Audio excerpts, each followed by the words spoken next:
Oke, sekarang kita masuk ke pembahasan terakhir dari RGP di kolom paling kiri. Nah, kita akan membahas mengenai cara, keterampilan, dan kebiasaan, dan siapa. Ini adalah kolom yang berguna untuk menghilangkan kolom gap. Jadi kegunaannya apa? Kegunaannya untuk menghilangkan gap kita. Nah, yang pertama adalah ketika kita sudah melihat nih, ingat ya, ini harus dipecahkan satu persatu. Boleh sih kita terkadang mencahkan dua, cuman fokusnya tetap ke yang satu. Coba kita lihat di sini, yang pertama adalah leadership. Jadi kita garis bawah yang leadership dulu. Leadership diselesaikan terlebih dahulu. Sembari nyari modal, oke aja. Tapi tetap leadership-nya diutamakan. Nah, cara biar leadership-nya, kemampuan leadership meningkat gimana? Yang pertama, contohnya misalkan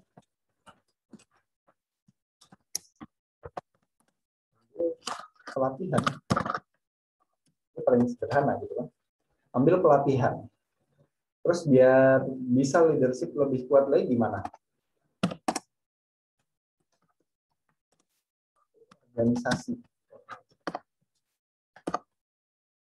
Di organisasi itu coba ambil peran kan gitu. Di sini di organisasi ambil peran. Jadi nggak cuma diem aja, enggih, tapi benar-benar di situ semangat. Gimana caranya biar dapat peran di organisasi, nanti di situ kan dipraktekkan perlahan-lahan gitu. Ini cara yang mau dipraktek. Dan nanti untuk kekurangan modalnya gimana, ini juga bisa dipikirkan juga sekalian, tapi nggak jadi utama ya, utama yang tetap di leadership-nya itu. Tapi biasanya nanti kan sekali jalan tuh kayak kita menemukan kesempatan nggak terduga. Terkadang ketika kita mengambil pelatihan udah mantep nih hasilnya, ternyata ada orang sendiri yang menawarkan jadi partner. Nah, modalnya udah mulai terpecahkan dari situ kan. Nah, jadi di situ kita mungkin bisa di sini cari partner.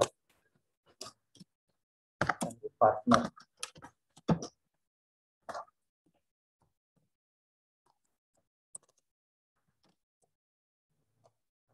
Investor. Ya kan? Sudah ikut organisasi, karena vokal di organisasi perannya cukup kuat, otomatis kenalannya semakin banyak. Nah, kesempatan sekalian cari investor gitu. Jadi menyelam sambil minum susu, karena menyelamnya di kolam susu, jangan cuma menyelam di kolam air gitu kan. Nanti pengalaman juga bisa terpecahkan dari organisasi ini. Nanti di organisasi cari orang-orang yang pinter nih mengenai kopi. Terus ngomong, saya ingin buka kopi nih, saya nggak punya pengalaman. Bisa belajar dari dia. Itu yang saya namakan bahwa terkadang kita ngambil satu ini, memecahkan satu masalah. Niat kita cuma memecahkan mengenai leadership-nya doang. Tapi ternyata masalah-masalah lain ikut terpecahkan. Jadi nggak perlu takut yang di sini banyak. Karena memang hidup tuh isinya tantangan banyak. Kalau main hidup nggak ada tantangannya, buat apa hidup? Percuma kan hidup gitu-gitu aja. Jadi biasakan punya mindset mengenai bahwa hidup itu bukan masalah kemudahan, tapi hidup adalah masalah mengenai memecahkan tantangannya. Jadi kita adalah problem solver, bukan orang yang kalau dapat problem malah mengeluh. Nah, di bawahnya adalah keterampilan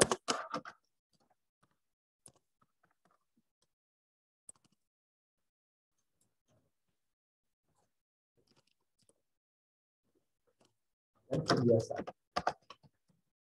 Kenapa ini jadi satu? Karena sebetulnya keterampilan kita tergantung kebiasaan kita. Bahkan kalau saya di sesi training saya bilang gitu, kalau kamu punya goals gitu, fokusnya nggak usah ke goalsnya, fokus ke kebiasaan, goalsnya bisa terpecahkan, bisa tercapai.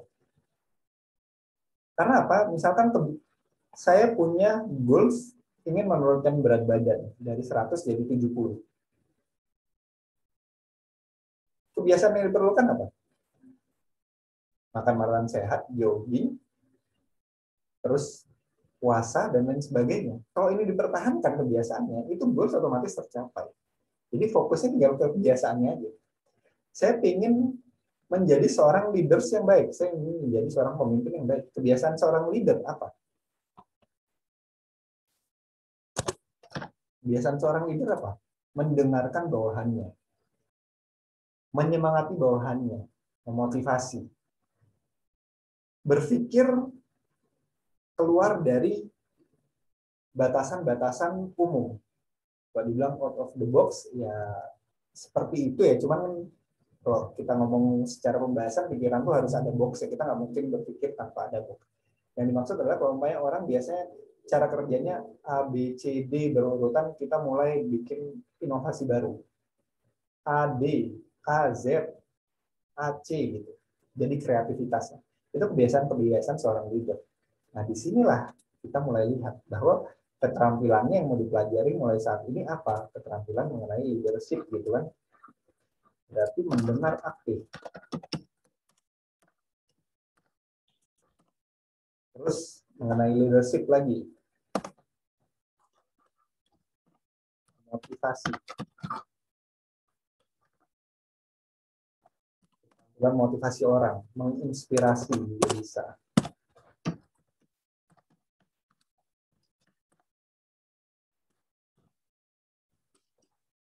Kemudian bisa juga keterampilan yang diinginkan membangun relasi. Ini keterampilan-keterampilan yang diinginkan, jadi membangun hubungan.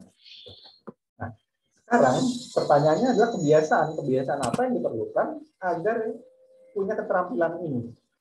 Karena orang yang bisa mengendarai sepeda motor, terampil mengendarai sepeda motor itu pasti latihan setiap hari, naik motor setiap hari. Sama ya orang yang terampil dalam hal lari, main bola. Dia punya kebiasaan apa? Main bola, berolahraga, punya kebiasaan menjaga kesehatan juga. Nah, disinilah mulai dibangun kebiasaannya mendengar semua orang.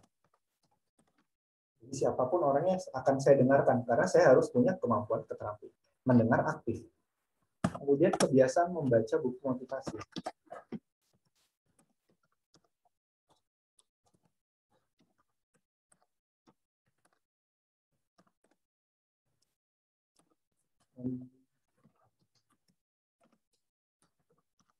Baca quote motivasi. Kemudian kebiasaan untuk membangun relasi apa? Kebiasaan ikut seminar. Seminar kan banyak tuh, nanti kita ketemu relasi-relasi kan. Untuk membangun relasi, kebiasaan apa lagi? Kebiasaan nongol di sosmed. Jadi berbagi di sosmed, berbagi biar apa? Biar semakin banyak orang yang mengenal, biar semakin image-nya tuh baik di mata orang. Jadi membangun relasinya lebih mudah. Fokus saja ke kebiasaan, otomatis yang lainnya teratasi. Nah, setelah kebiasaan, di sini yang menarik adalah harus ada siapanya. Karena terkadang tuh masalah gapnya itu tantangannya nggak harus kita yang nyelesain. Kadang orang lain bisa nyelesain. Sama seperti hal ini, ketika kau membangun coffee shop, ternyata kurang pengalaman. Daripada mikirin gimana sih jadi seorang barista yang baik, mending saya bangun leadership-nya sama membangun relasinya. Masalah mengenai membuat kopi itu urusannya baristanya nanti. Dia yang ngurusin kopinya. Nah, itu kan bisa terpecahkan. Nah, sekarang siapa yang bisa membantu mengenai leadership ini? Seorang coach. Coachnya siapa misalkan? Coach Ali misalkan. Ikut ambil sesi coaching sama Coach Ali. Kemudian siapa lagi? Siapa ya teman saya yang bisa ngajarin leadership saya? Oh, ternyata ada tuh. Danang. Dia bisa tuh ngajarin karena dia memang udah punya usaha. Jadi saya tinggal tanya-tanya. Terus siapa lagi nih? Kalau mengenai pemodalan nih, siapa ya dicari-cari? Ternyata ketemu satu nama. Punya temen yang kaya raya, bingung buat usaha. Namanya ternyata adalah Banu. Tulis Banu. Gimana caranya si Banu jadi partner di bisnis. Nah, libatkan orang lain dalam setiap goal kita. Kenapa? Karena kita nggak bisa bermain sendiri dalam tanda kutip ya untuk mencapai goals kita. Bahkan hal-hal standar dalam goals itu, di dalam kehidupan, seperti kita air aja. Kita ingin minum air, itu ada berapa tangan, berapa orang yang berperan, pada akhirnya kita bisa minum air di tempat kerja kita, di rumah kita. Di sana ada orang yang ngambil airnya dari mata air. Dari mata air, pindah ke pabrik, itu udah ada supir, ada siapa, segala macam. Dari pabrik pindah ke distributor, distributor ke agen, agen ke warung, warung baru kita beli dari warung. Jadi untuk air aja, hal yang simpel, kita tuh butuh banyak tangan, banyak peran orang lain. Apalagi untuk goals kita. Jadi kita harus mikir, siapa yang bisa kita libatkan di sini, siapa yang bisa memecahkan masalah kita, siapa yang bisa memudahkan jalan kita. Nah, coba di list orang-orang ini. Tapi perlu diingat, bahwa ketika kita minta bantuan ke orang, jangan mengharap hal itu cuma-cuma. Kita harus bisa memberikan balik. Dan akan lebih baik ketika dia memberi, kita langsung memberi balik. Misalkan dengan coaching. Saya mau ngambil di coaching Coach Ali aja. Itu kan saya membayar tadi. Jadi jangan dibilang, oh kalau nama siapa berarti harus gratisan semua. Ya enggak juga. Masa kita apa-apa mau gratisan, enak banget dong gitu. Kita harus kasih timbal balik. Karena si coach setelah membantu kita, ya kita kasih jumlah uang yang telah disepakati. Mas Danang ternyata adalah teman kita. Dia memang suka sharing. Jadi ke tempatnya Mas Danang, nggak tangan kosong tiba-tiba nanya itu, Mas Danang, ajarin saya dong leadership. Ya nggak gitu juga.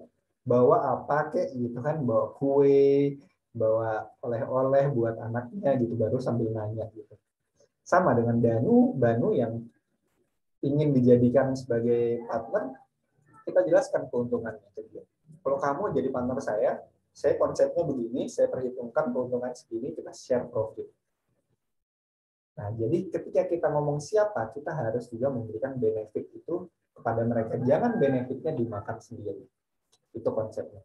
Nah, jadi teman-teman di sini sudah jelas, ada 4 kolom, teman-teman sudah tahu bagaimana cara mengisinya. Sekarang berhenti sejenak. Oke, jangan lanjut ke video berikutnya mengenai bagaimana cara memanage tindakan, tapi bikin dulu RGP-nya.